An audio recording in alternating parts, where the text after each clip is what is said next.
would always pull out his rating book and beat the somebody over the head and say, look, Sergeant Ted Armstrong has as good a numbers as you did. and yeah. It always proved that. Yeah.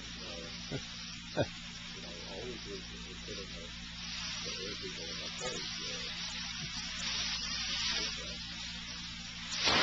One of the things with the computer radio station, computer top 40 station, and I remember we were having a party where we used to say that we did it live. We would listen to the voices as they were reading the contact and doing that thing. And so these voices would have another branch, and they could set progression. And boy, we're really in for a battle here. But initially, even with all the promotion, and I remember they gave away a car a day. No, we heard that KAAY liked them to give away a car. So we sent our salespeople out of KSLR to find a car to give away. And we got our car to give away. And Son of John, KAAY was giving away a car a day. And the promotion ended with a car an hour. And that's real demoralizing. Across the street, seeing all this stuff. But it didn't have immediate results. Tell us a little about that. Well, I think in part because of the broken up programming with the farm programs, the religious programs, things like that, our ratings in the metro area never really took off as we thought they would. But what we were able to do back in those days, I think it was Pulse was the survey, we would do a 39 county survey, and obviously the other radio stations in Little Rock with their 1,000 watts and 5,000 watts couldn't cover the 39 counties that we covered. And so the numbers were always just overwhelming in our favor when we do the 35 or 39 county survey. But in the Little Rock metro area, it was always a battle. I think at some point we finally achieved a #1 rating, but it never was a runaway type thing. Even when KAAY became very dominant, there was always Brother Hal. Yeah. And, he was usually always #1. I can remember a period where I think I beat Hal for 15 minutes. And it was such a great moment in my life to be able to beat Brother Hal for 15 minutes. Yeah. And I don't think it ever happened again, but it's a strange thing. Let's play the old whatever happened to kind of thing, but let's make it personal from you. Tell us, after you left KAAY to go to a television station that was led broadcasting with Voth, tell us about that, and then fill us in on what has happened to you from there to here. Okay. We left Little Rock and went to Decatur, Illinois, and managed WANB television. Built a new tower, which was a new experience for me, putting up a 1,000-foot tower out in the cornfields of Illinois. And we were there a year, and at that point, Lynn Broadcasting bought a mail-order record company in New York. And so we packed up the family and moved to New York City, and actually lived in New York for six years.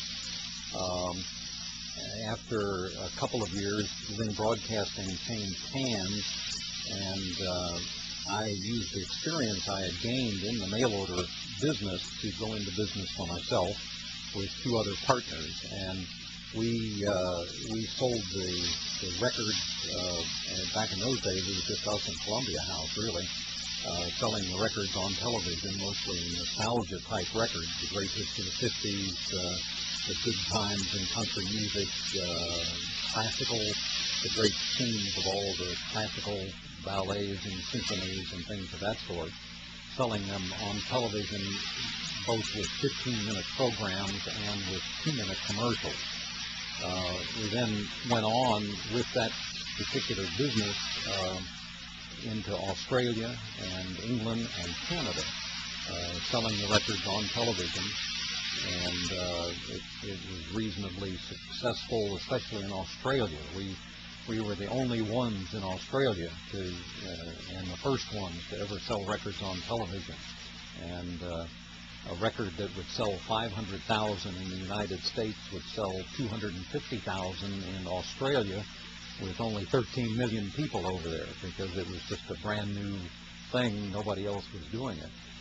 But then from New York we moved to Florida, and while we were still in the mail order record business, we bought our first radio station in Tampa, and made it a religious station, and eventually phased out the mail order record business, and began to expand the radio stations, and actually owned a radio station in Little Rock at one point, KAAY, I think those were the call letters, and had stations in Atlanta, Syracuse, Knoxville, Chicago.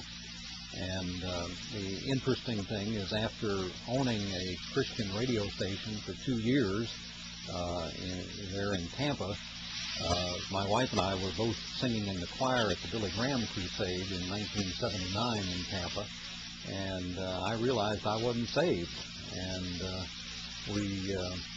the last day of the crusade, my wife and I would go home every night after the crusades and just talk, and the Lord really used her to help me to understand that I needed to quit playing church, which I had done all my life, and commit my life to serving Christ and inviting Christ into my heart. And I did that in 1979, and since then, at that point then, the broadcasting became a ministry in addition to being a business. And we carried off radio stations, usually to local people who would keep them as Christian. And in the year 2000, we had 2 left in Atlanta, Georgia. Fella came along, wanted to happen, and we worked out an arrangement, and at that point I was retired, and we first, and on April 1st, my wife and I made our first mission trip with a medical mission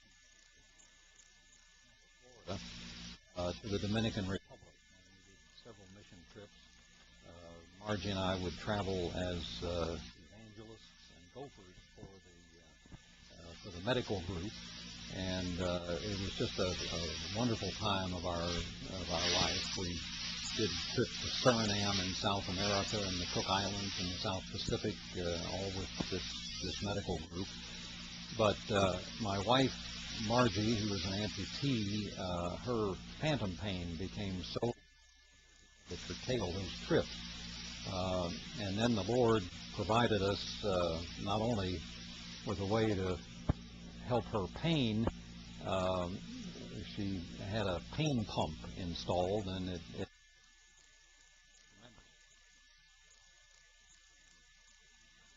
active once again. And but at the same time, we didn't want to travel out of the country, so the Lord put us together with an RV, and we've become semi-full-time RVers, and we work with a group called Campers on Mission, which is part of the North American Mission Board of Southern Baptists. And in fact, we're in